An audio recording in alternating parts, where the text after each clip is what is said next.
하나님의 위대하심과 아름다움이 있습니다. 위대하심과 아름다움이 있습니다. 그렇게 인사하셨는데 정말 그렇게 생각하십니까? 많은 분들은 나는 열등감에 사로잡히고 낮은 자존감으로 내가 하나님께 무슨 일을 할 수 있을까? 이제 또 나이도 많이 들었는데 이제 뭐 다 끝났지. 내게 무슨 비전이 있고 소망이 있을까? 근데 정말 하나님께서는 우리에게 이 말씀을 하길 원하신다 생각합니다. 우리 안에 하나님의 위대하심과 아름다움이 여전히 있고 또 그것을 통하여 하나님 나라를 이루기를 간절히 원하십니다. 오늘 본문은 다윗이 사울을 이어 이스라엘의 다음 왕으로 기름 부음을 받는 장면입니다. 그러나 다윗을 본 그 누구도 다윗이 이스라엘의 다음 왕이 될 것이라고 예상하지 못했습니다. 그의 가족도 그의 형제도 가장 가까운 곳에 있는 사람도 다윗이 이스라엘의 왕의 자격을 충분히 갖추었다고 누구도 생각하지 않았습니다. 이것은 정말 놀라운 일입니다. 다윗을 본 그 누구도 다윗이 이스라엘의 왕이 될 충분한 자질이 있다고 생각하지 않았는데 하나님은 그렇게 생각하고 계셨던 것입니다. 다시 말해 주님 외에 그 누구도 심지어 그의 가족도 그 안에 다윗 안에 무엇이 있는지 보지 못했다는 것입니다. 가장 가까이 있음에도 불구하고 말입니다. 하나님께서는 사무엘에게 사울을 왕 삼으신 것을 후회한다고 하신 후에 그를 베들레헴 사람 이새에게 보내어서 말씀하시기를 내가 그의 아들 중에서 한 왕을 보았다고 말씀하셨습니다. 하나님이 말씀하셨습니다. 사무엘은 하나님의 말씀을 듣고 이새의 가족에게 찾아갔고 이새는 그의 아들들을 나이가 많은 순으로부터 적은 순으로 사무엘 앞에 세웠습니다. 장자 엘리압으로부터 아비나답과 삼마와 다윗을 제외한 7명의 아들을 나란히 이렇게 세웠습니다.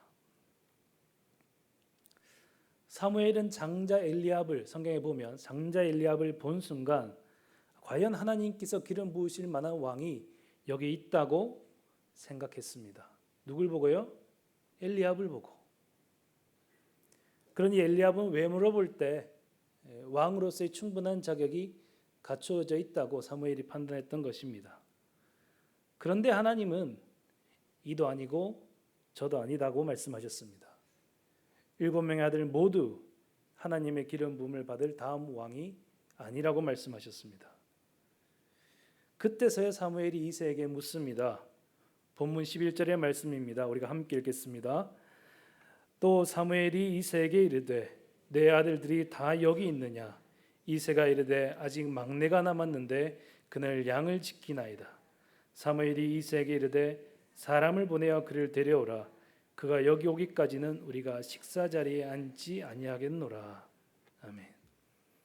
사무엘은 이새에게 이새 당신의 아들이 전부 여기 있습니까? 라고 물었습니다. 그제서야 이새는 사무엘에게 이야기합니다. 막내가 남았는데 그는 양을 지키고 있습니다. 이것이 이새의 대답이었습니다.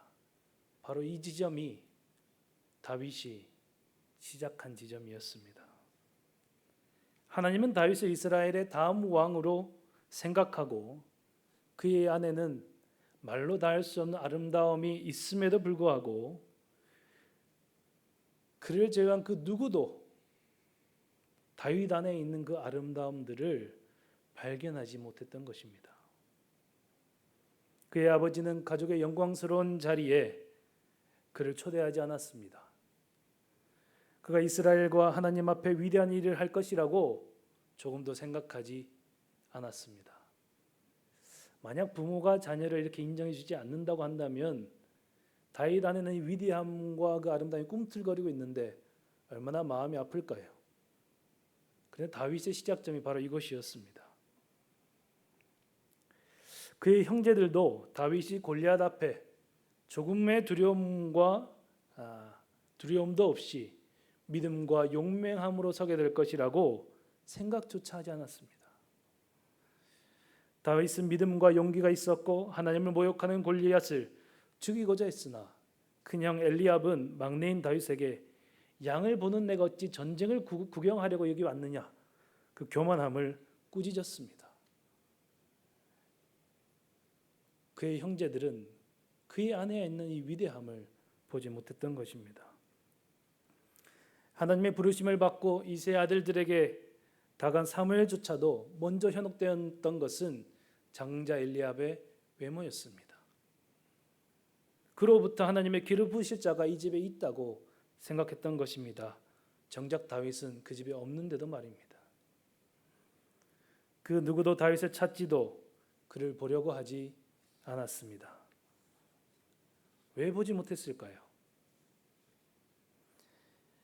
하나님이 보시고 다윗 안에서 찾으신 그것을 왜 다른 사람들은 보지 못했을까요? 모두 사람의 외모와 그의 외면을 보았기 때문입니다. 사무엘상 16장 7절의 말씀입니다. 기록되기를 여호와께서 사무엘에게 이르시되, 이 말씀은 사무엘이 엘리압을 보고 그의 용모를 보고 과연 왕의 기름 부을 자가 여기 있구나라는 생각을 할 때 하나님이 사무엘에게 말씀하십니다.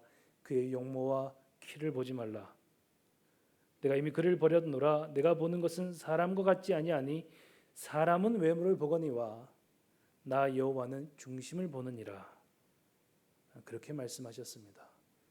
사람은 무엇을 본다고 하셨습니까? 사람은 외모를 보거니와 하나님은 그의 중심을, 그의 안에 있는 것을 보신다고 하셨습니다. 다윗의 외모는 어떠했습니까? 사무엘이 이새의 집에 찾아왔을 때 다윗은 아마도 16살 혹은 17살이었을 것입니다. 아직 소년이었습니다. 지금도 우리가 가부장적 시대를 지나가고 있는데 당시에는 이 나이는 굉장히 중요한 것이죠. 장자의 자격. 그런데 다윗은 막내였습니다. 소년이었습니다. 나이로도 가장 어렸고 당연히 신체적으로도 형들의 건장한 신체에는 미치지 못했습니다. 또 골리앗이 다윗의 용모를 가지고 논쟁하는 것을 볼 때 다윗은 젊고 붉고 아름다운 용모는 전사의 것으로 생각할 수 없었던 것입니다. 그를 볼 때 이 앳된 소년이 어떤 용맹함이 있을까 의문이 드는 그런 외모였다는 것이죠. 그런데 실제 다윗의 안에는 무엇이 있었습니까? 그의 용모가 아닌 이 내면에는 무엇이 있었습니까?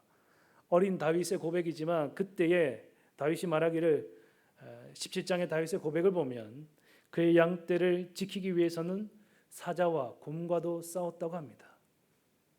사자의 수염을 잡고 그것을 쳐서 죽이는 것이 다윗의 일이었습니다. 여러분, 우리가 다 사자 앞에 선다면 어떻게 될까요? 만약 곰 앞에 선다면 어떻게 될까요? 근데 다윗은 양을 지키기 위해서는 사자와 곰도 두려워하지 않았습니다. 그의 안에는 이러한 용맹함이 있었습니다. 그러므로 진심으로 다윗은 블레셋의 거인이자 용맹한 장수였던 골리앗을 바라보고 모두가 두려워하여 아무 말도 하지 못할 때에 다윗은 그의 중심으로부터 그를 쳐서 이길 수 있다는 확신이 있었던 것입니다. 이것은 가식이 아니라 그의 진심이었습니다. 저가 하나님을, 여호와 하나님을 모욕하니 내가 저를 쳐서 죽일 수 있다는 확신이 있었습니다. 이 작고 아름다운 소년의 중심에 이토록 위대한 강인함이 있었던 것입니다. 또한 중동의 목자로서 다윗은 당시에 다른 많은 목자들이 그랬던 것과 같이 물매를 던지는 연습을 했습니다. 당시 중동의 목자들은 20m가 되는 거리의 표적을 정확히 맞출 수 있을 만큼 물맷돌을 던지는 연습을 했다고 합니다. 그러므로 다윗이 골리앗을 향해 물매를 던지려 나가는 장면은 물론 하나님이 함께 하심에 대한 확신이 있었겠지만 그가 준비되고 훈련된 일에 대한 자신감이었습니다. 다윗의 내면의 용맹함과 더불어서 훈련된 전사였습니다. 그러나 누구도 외모로는 그의 안에 무엇이 있는지 알지 못했습니다. 또한 다윗은 수금을 잘 타는 하프 연주자였습니다. 그는 맑은 영으로부터 나오는 연주로 사울의 악령으로부터 그의 고통을 회복시키는 일을 했습니다. 사무엘상 16장 23절의 말씀을 제가 읽어드리겠습니다. 하나님께서 부르시는 악령이 사울에게 이를 때에 다윗이 수금을 들고 와서 손으로 탄즉 사울이 상쾌하여 낫고 악령이 그에게서 떠나니라. 다윗은 영이 맑은 하나님을 예배하는 예배자였습니다. 그가 얼마나 아름다운 시편을 많이 지었습니까? 시편 23편은 전 세계 누구라도 외울 수 있는 그러한 찬양 시지요. 근데 이 시를 바로 다윗이 지었다는 것입니다. 그는 아름다운 찬양을 짓고 왕이 되어 사람들과 더불어 하나님을 찬양했습니다. 그는 찬양을 지을 뿐 아니라 찬양을 연주하는 자들과 찬양대를 세우는 이런 일을 했습니다. 그런데 이 소년 다윗을 보고 과연 이 소년이 앞으로 그런 일을 할 것이라 누가 생각했겠습니까? 하나님 앞에서는 그 중심의 정직함을 가지고 옷이 벗겨지는 줄도 모르고 춤을 출 예배자라고 누가 생각했겠습니까? 아무도 그런 생각을 하지 못했습니다. 그러나 다윗의 내면에는 그 아름다움이 있었던 것입니다. 이런 내면의 아름다움은 언제부터 그 안에 있었던 것입니까? 아마도 다윗은 이 목자로서 양을 치는 가운데 외면적인 용맹함과 더불어서 이 내면적인 아름다움을 가꾸었던 것 같습니다. 양을 돕는 목자의 삶에서 그는 자신의 삶의 선한 목자이셨던, 그가 시편 23편에 고백하고 있는 선한 목자이셨던 하나님을, 그 야훼 하나님을 찬양하고 연주하는 삶을 살았던 바로 그 다윗이었지만 주위에 있었던 사람들은 그 안에 이런 아름다움이 있다는 사실을 발견하지 못했습니다. 아무도 보지 못했지만 하나님은 그 중심을 보셨습니다. 그가 가지고 있는 그 아름다움과 위대함을 하나님은 지켜보고 계셨습니다. 소년 다윗 안에서 자라나고 있는 이스라엘 왕울의 충분한 자질과 아름다움을 하나님은 그 안에 두셨고 또한 바라보고 계셨습니다. 그가 홀로 있을 때 무엇을 하고 있는지, 무엇을 생각하는지, 그의 안에 무엇이 있는지 주님은 다 알고 계셨던 것입니다. 때가 찼고 이제 하나님은 사무엘을 이새의 집으로 보내십니다. 누구를 위해서입니까? 다윗을 위해서입니다. 하나님이 다윗을 보고 계셨고 그를 위해서 사무엘을 보내신 것입니다. 사무엘은 장자 엘리압을 바라보았지만 하나님은 처음부터 다윗을 위해 사무엘을 이새의 집으로 직접 보내신 것입니다. 가족들도 인정해 주지 않는 다윗의 삶, 가족 소개의 자리에 다윗을 빼고 나머지 형제들만 부르는 아버지와 그의 아름다움을 보지 못하는 형제들 사이에 다윗을 더 이상 홀로 두지 아니하시고 바로 그 자리에 다윗을 부르라고 명령하십니다. 그리고 하나님이 사무엘에게 명령하십니다. 이가 그니 일어나 기름을 부으라. 아버지가 보는 앞에, 형제들이 보는 앞에서 이가 그니 일어나 그에게 기름을 부으라. 하나님이 그 중심의 아름다움과 위대함을 모든 사람 앞에서 드러내신 것입니다. 이 안에 하나님의 어떤 마음이 담겨 있습니까? 다윗아, 나는 너를 안다. 이제 내가 내 가족들뿐 아니라 만 백성 앞에 너를 세우고 이스라엘의 왕으로 만들리라. 사람들이 보지 못하는 내 안의 아름다움을 나는 보았고 또 내가 너희 안에 두었나니 그러므로 너는 그것을 아름답고 위대하게 만들어 왔으며 이제 내가 너와 함께 있어 이스라엘에 두 번 없는 위대한 왕의 역사를 내가 너와 써가리라. 그렇게 약속하고 계시는 것입니다. 아버지 이새가 보는 앞에서, 그의 7 형이 보는 앞에서 사무엘은 남들이 외모로 보기에 보잘것없던 다윗의 머리에 기름을 붓고 그 순간 하나님의 영이 충만하게 그의 위에 임하게 됩니다.